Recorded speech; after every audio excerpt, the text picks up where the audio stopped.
My fiancée mistook my quiet for failure and walked away. I stayed focused, stacked money fast, built control, rewrote my image publicly, and turned her confidence into visible regret without saying a single word. I can't keep waiting for you to become someone. Those words hit me in the middle of a Tuesday night. We were sitting in our apartment living room. She had her suitcase already packed by the door. Hey viewers, before we move on to the video, please make sure to subscribe to the channel and hit the like button if you want to see more stories like this. I was 27. She was 26. We'd been together for 4 years, engaged for 8 months. What does that even mean, Natalie? She exhaled like I'd asked the stupidest question in the world. It means I'm tired of being the ambitious one while you coast. I worked as a mid-level analyst at a consulting firm.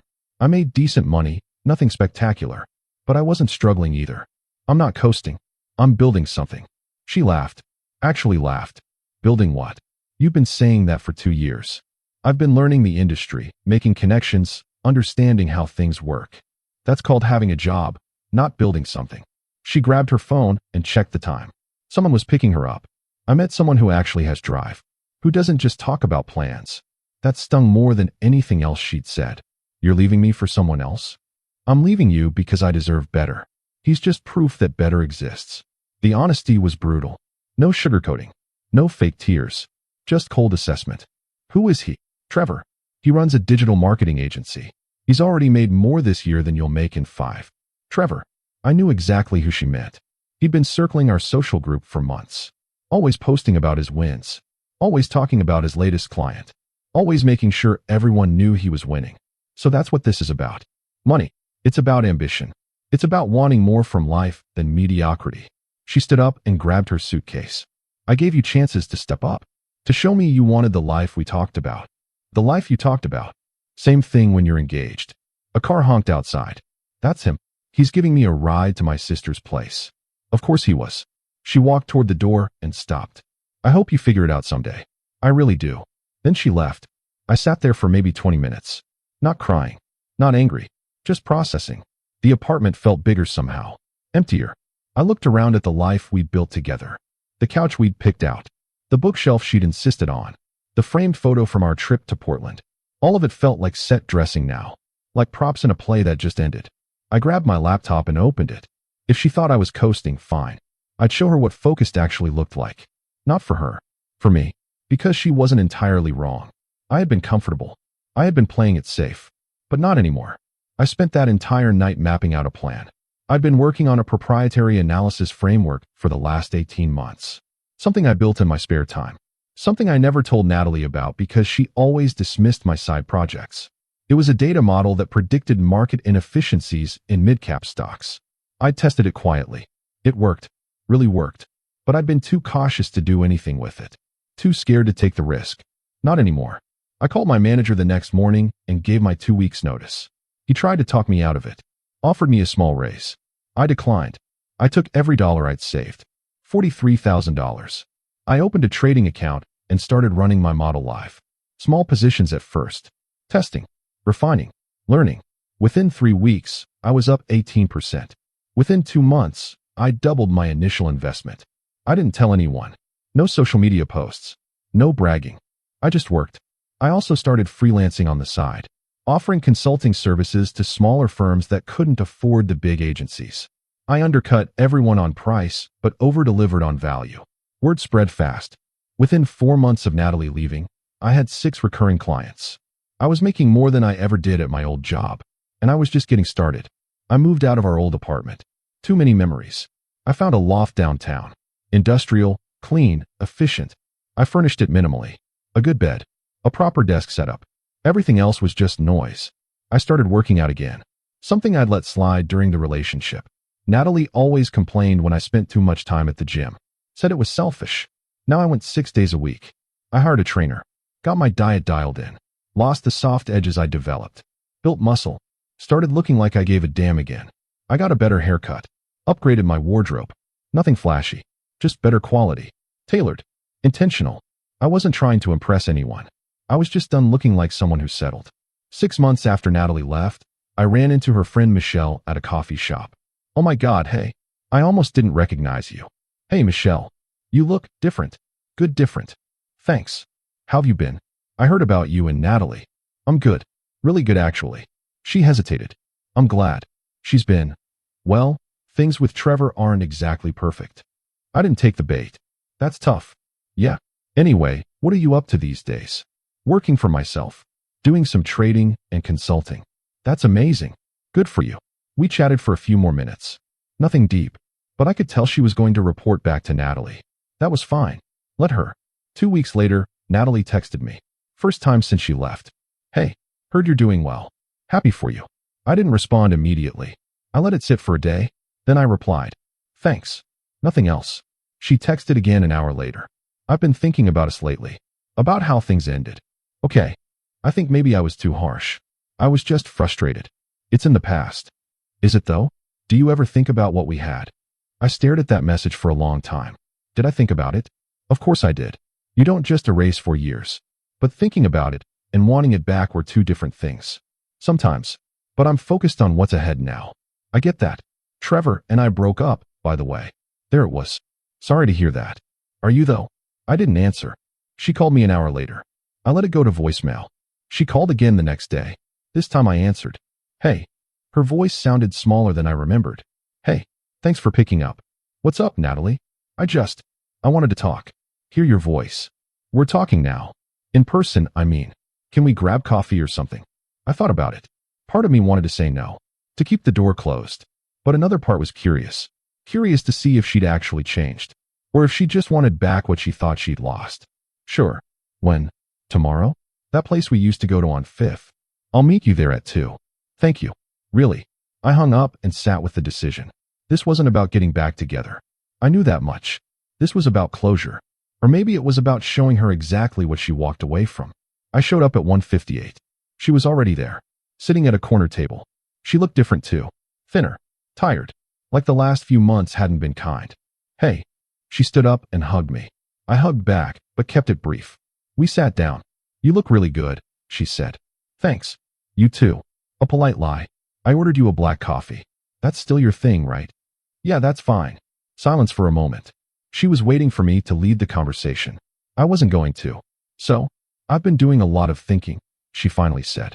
About us. About how I handled things. Okay. I think I made a mistake. A big one. I sipped my coffee, leaving you the way I did. For the reasons I did. It was wrong. You did what you thought was right at the time. I was chasing something that looked good on paper. But it wasn't real. Trevor wasn't what you expected? She laughed bitterly. Trevor was exactly what I expected. That was the problem. I don't follow. He was all surface. All show. The agency. Half of it's smoke and mirrors. He talks a big game, but he's scrambling constantly. That's rough. And he was. God, he was so obsessed with image. Every dinner had to be posted. Every win had to be announced. It was exhausting. I nodded but said nothing. You were never like that. You just did things quietly. Still do. Michelle told me you're trading now? And consulting? Yeah. That's amazing. I'm really proud of you. The words felt hollow. Thanks. How's it going? If you don't mind me asking. It's going well. I wasn't going to give her details. She didn't deserve them. I always knew you were capable of more. I wanted to see you reach for it. You wanted to see me reach for what you wanted. She flinched. That's not fair, isn't it? You had this vision of what success looked like, and when I didn't perform fast enough, you left. I was scared we'd end up stuck. Mediocre. So you ran towards someone who looked successful instead of building something real. She didn't argue. I know I hurt you. I know I can't take that back. You're right. You can't. But I want you to know I regret it. Every day. I believed her. But it didn't change anything. I appreciate you saying that. Is there any chance, any possibility that we could try again? There it was. The real reason for the coffee. No. The word came out clean. No hesitation. Why not? We were good together. We were comfortable together. There's a difference. I've changed. I see things differently now. I'm sure you do. But I've changed too. And the person I am now doesn't fit with who you are. You don't know who I am anymore. You're right. And I don't need to. She looked down at her cup. So that's it. Just no. That's it. Because you're still angry? I'm not angry at all, Natalie. I'm just done. Done. Yeah. Done investing energy in something that doesn't serve me. I served you for 4 years. And then you didn't. And that's fine. People grow apart. But you don't get to come back because your other option didn't work out. Her eyes watered. That's not why I'm here, isn't it? She didn't answer. I think we're finished here, I said. I stood up. Wait. What? Can I ask you something? Go ahead. Do you hate me? I thought about it. Really thought about it. No, I don't hate you. I just don't feel anything for you anymore. That hit her harder than anger would have. I could see it in her face. Take care of yourself, Natalie. I walked out. Didn't look back. Didn't feel bad. I felt free. Over the next few months, things accelerated. My trading account crossed $500,000. I brought on 2 junior analysts to help manage the workload. My consulting practice expanded. I started getting inquiries from bigger firms. I raised my rates. People paid them. I bought a car I actually wanted. Nothing obnoxious. A clean, well-maintained BMW M3. Fast, but understated. I started dating again. Nothing serious at first. Just getting back out there. Remembering what it felt like to connect with someone without the weight of failed expectations. I met someone eventually. A lawyer named Victoria. Smart, driven, independent. She had her own life. Her own goals. She didn't need me to be anything other than myself. We took things slow. No rush. No pressure. It felt healthy. About a year after Natalie and I had coffee, I got invited to a mutual friend's wedding. I almost didn't go, but Victoria encouraged me. Said it might be good to reconnect with old friends. I knew Natalie would probably be there, but I didn't care anymore. I showed up with Victoria. We looked good together. Not in a flashy way. Just comfortable.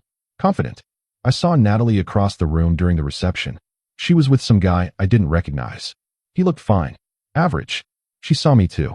Our eyes met for a second. I nodded politely. She nodded back. That was it. No drama. No confrontation. Just 2 people who used to know each other. Later that night, I was at the bar getting drinks when she approached. Hey. Hey, Natalie. You look happy. I am. Good. You deserve it. Thanks. Is that your girlfriend? Yeah. Victoria. She seems great. She is. Silence. I'm glad you're doing well. Really. You too. She smiled sadly. I think about that day at the coffee shop sometimes. Okay. You were right. About everything. It doesn't matter now. It matters to me. I grabbed the drinks and turned to leave. For what it's worth, she said, I'm sorry I didn't see what I had when I had it. I looked at her one last time. I'm not. Her face fell. Because if you had, I never would have become who I am now. I walked back to Victoria.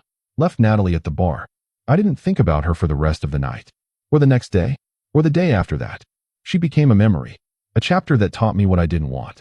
And that was worth more than anything we ever had. 6 months later, I sold my consulting practice to a larger firm. Walked away with a 7-figure payout. I kept trading. Kept building. Kept growing.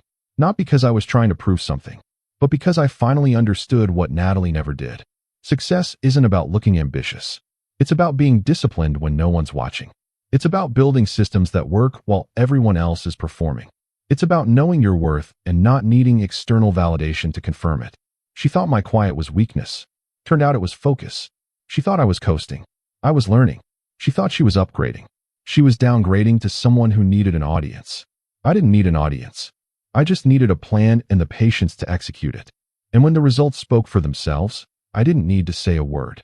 The irony wasn't lost on me. She left because she thought I'd never become someone. But her leaving was exactly what I needed to become who I was supposed to be. Sometimes the best thing someone can do for you is walk away. It forces you to stop performing for them and start building for yourself. Natalie gave me that gift. She just didn't know it. And by the time she figured it out, I was already gone. Not physically, but mentally, emotionally, completely. I ran into her one last time about 2 years after the wedding. I was leaving a restaurant downtown with Victoria. We'd just gotten engaged. Natalie was walking in with the same guy from the wedding. They looked tired. The kind of tired that comes from trying to make something work that fundamentally doesn't. She saw the ring on Victoria's finger. Saw the way we moved together. Easy. Natural. Unforced. Congratulations, she said. Thanks. She's lucky. Victoria smiled. I'm the lucky one, she said. We walked past them into the night. I didn't look back. I never looked back again. Because there was nothing behind me worth seeing. Everything I wanted was ahead. And for the first time in years, I was exactly where I was supposed to be. With someone who saw my quiet as strength. Who understood that real power doesn't announce itself. It just shows up. Consistently. Relentlessly. Without apology. Natalie taught me what I wouldn't accept. Victoria showed me what I deserved. And the difference between those two things changed everything. I built my life on my terms. Not loudly, not for show, just solidly, brick by brick, decision by decision, until the foundation was unshakable. And when people finally noticed, I didn't need to explain how I got there. The work spoke for itself. The results were undeniable. And the woman who thought I'd never become someone was left wondering what she missed. She missed everything. But by the time she realized it, I was too far gone to care. And that was the sweetest victory of all. Not revenge, not bitterness, just complete and total indifference. She became irrelevant, and I became inevitable. That's how you win. Not by proving them wrong, but by making their opinion irrelevant. I stopped trying to show Natalie anything the moment I realized she didn't matter. And the moment I realized she didn't matter, everything else fell into place. The business grew. The money came. The right person showed up. All because I stopped performing and started building. Natalie wanted a show. I gave her silence. And in that silence, I built an empire she'll never understand. Because she's still looking for someone who talks about success, while I'm too busy living it to explain it to anyone. That's the difference between people who chase image and people who build substance. One needs an audience. The other just needs a plan. I had my plan. I executed it. And I never looked back.